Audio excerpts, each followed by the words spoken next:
More on the latest Trump allegations. Chelsea Cooley-Altman, Miss USA from 2005, is a Trump supporter, and she has a very different story of her own experience. Chelsea, good morning, or good afternoon, I should say. Good to have you with us today. Welcome.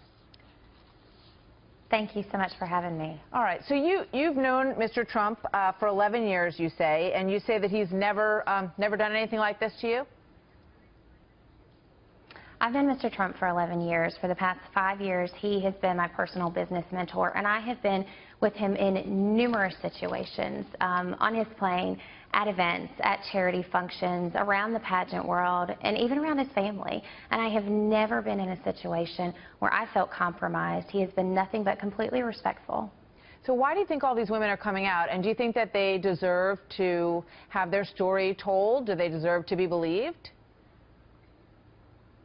I think everybody has a story to tell. Whether or not I believe it is a completely different side of the story. You know, I heard a pastor friend of mine say the other day that, you know, God teaches us to love each other, but he doesn't tell us that we have to trust each other. And so allegations are just that. They're allegations. And until proven with irrefutable evidence that it is absolutely fact, I'm not buying into anything until I actually see hard, factual information.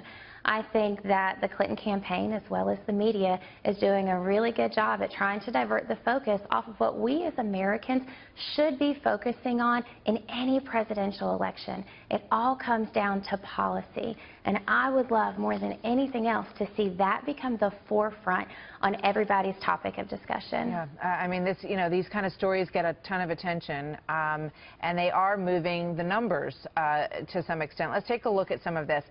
Here's a poll. Has Donald Trump probably made unwanted sexual advances, was the question. 68% believe that he probably has. Here's another one. Donald Trump's treatment of women, is it a legitimate issue? 55% say yes.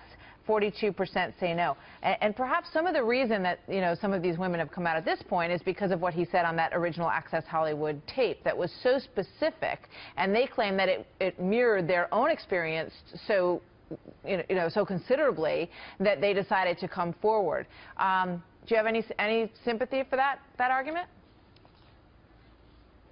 You know, what was recorded that Mr. Trump said, I mean, he's come out and he's apologized for it. I know that I've never said everything perfectly. I don't think any of us have. If someone were to dig into our closet and dig up every single thing that we had ever said, or every text that we had ever sent, or every post that we've ever posted on Facebook, I don't think any of us would be 100% satisfied with things that we might have said in moments that weren't true reflections of our character. I do not agree with what he said on the open mic tape, but I do appreciate the fact that he took ownership of it. He took responsibility for it, and he has done so in a manner that really all of us could ask for. You know, for me, especially with where we're at right now in the stage of this election, my focus and my hope and my prayer for the American people is, A, to seek God first, because in doing so, God can lead us to who he can upright and can uphold in the presidential office. You know, God can use Donald Trump in mighty, mighty ways, just like he has done with many other men in the Bible, Jehu, Samson, you know, that may not have been of perfect moral character, but he can use them mightily for his good. I understand what you're saying. I'm not dismissing the moral character at all, but I do think that first and foremost, if we set aside policy and throw caution to the wind on that, we're going to have a very different kind of America than what we know our country to be founded on. And I think that's what, as Americans, we need to do first. I understand what you're saying. And I mean, ultimately, everybody will make that decision for themselves when they walk into the ballot box about whether or not they believe these accusations and whether or not they think that it is of great importance to them when they go to vote. That's going to be something that people will decide individually. What would you advise him to do in terms of making this situation better for himself? What could he do that would change women's minds, do you think?